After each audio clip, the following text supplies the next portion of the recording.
ശരി, ഇത്ര വേഗം കിടന്നുറക്കായോ?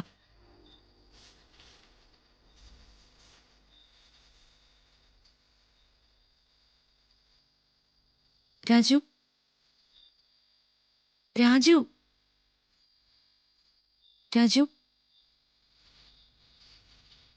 ഉറങ്ങിയിട്ടില്ലെന്ന് എനിക്ക് നന്നായിട്ട് അറിയാം. ഉറക്ക ഗുളിക കഴിച്ചപ്പോലും ഉറങ്ങാനുള്ള സമയമായിട്ടില്ല. രാജു, രാജു,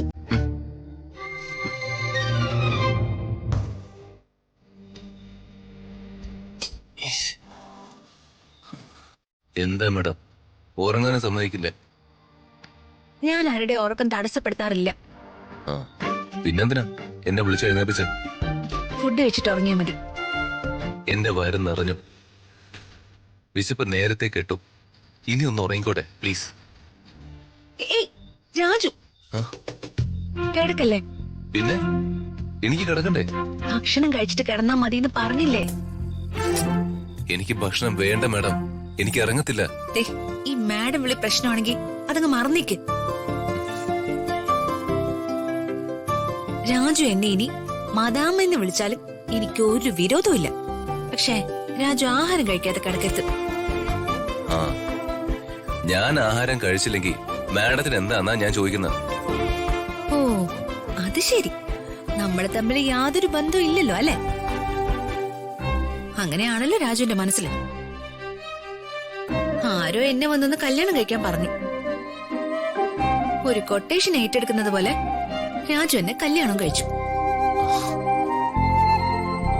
മാഡം, ഇങ്ങനെ ഹേർട്ട് ആവുന്ന വാക്കുകളൊന്നും ഉപയോഗിക്കില്ലേ പ്ലീസ്. ഞാൻ പറഞ്ഞതാണ് തെറ്റ്. രാജുവിന് എന്റെ ഹൃദയം തകർക്കുന്നത് പോലെ പ്രവർത്തിക്കാം അല്ലെ? ഒരു പെണ്ണിന്റെ ജീവിതം വെറും കാട്ടു ചെമ്പരത്തി ഇറുത്തെടുക്കുന്നത് പോലെ ഇറുത്തെടുത്തിട്ട് യാതൊരു കൂസലില്ലാതെ ഉറങ്ങുന്നു അല്ലെ? എങ്ങനെ സമാധാനത്തോടെ രാജുവിന് ഉറങ്ങാൻ പറ്റുന്നേ? മാഡം, ഞാൻ ഒരു തെറ്റും ചെയ്തിട്ടില്ല കേട്ടല്ലോ. ഇല്ലേ? ചെയ്തിട്ടില്ലേ? ഇഷ്ടം തോന്നാത്തൊരു പെണ്ണിനെ കല്യാണം കഴിച്ച് അവളെ കൊണ്ടുവന്ന് വീട്ടു തടങ്ങളിൽ പാർപ്പിച്ചിരിക്കുന്നത് ശരിയാണോ തെറ്റാണോ? ഇഷ്ടമില്ലെന്നോ? ഇതാര് പറഞ്ഞു? ഇഷ്ടമുണ്ടായിരുന്നെങ്കിൽ ഭാര്യയെ കയറി ആരെങ്കിലും മാഡം ഒന്ന് വിളിക്കൂ. അവളുടെ വികാര വിചാരങ്ങള് മാനിക്കാതിരിക്കൂ.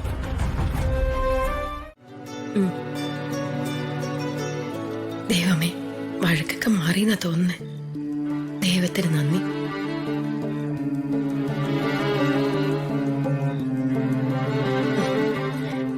ശരി.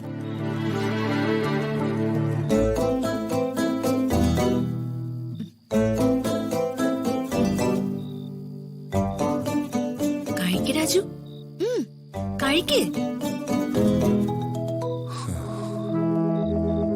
ഡ്രാമയാ, ഒരു ഡ്രാമ. ഇതിപ്പോ ഹിസ്റ്റോറിക്കൽ രീതിയിലേക്ക് മാറുക. എന്താ പറഞ്ഞ? ഓ, ഞാൻ ഒന്നും പറഞ്ഞില്ല.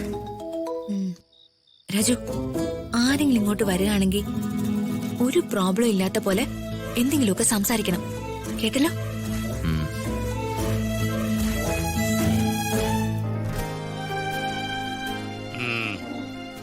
കഴിക്ക്, ഞാൻ കഴിച്ചതാ.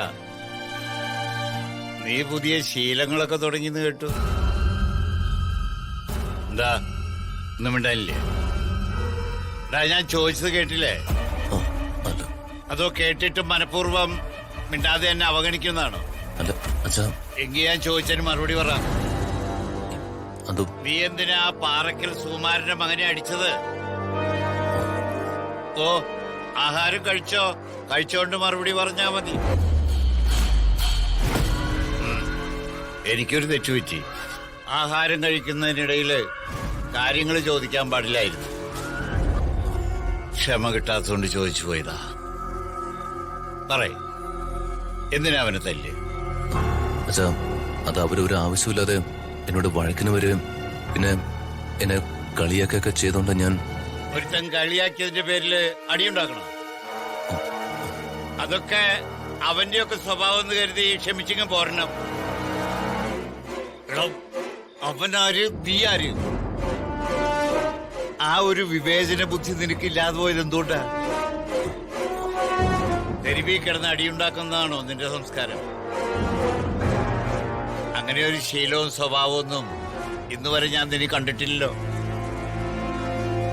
കവലയെ കിടന്ന് അടിയുണ്ടാക്കുന്നവര് കവല ചട്ടിപ്പികളും കള്ളുകുടിയന്മാരുമായ സാമൂഹ്യ വിരുദ്ധരാണ്.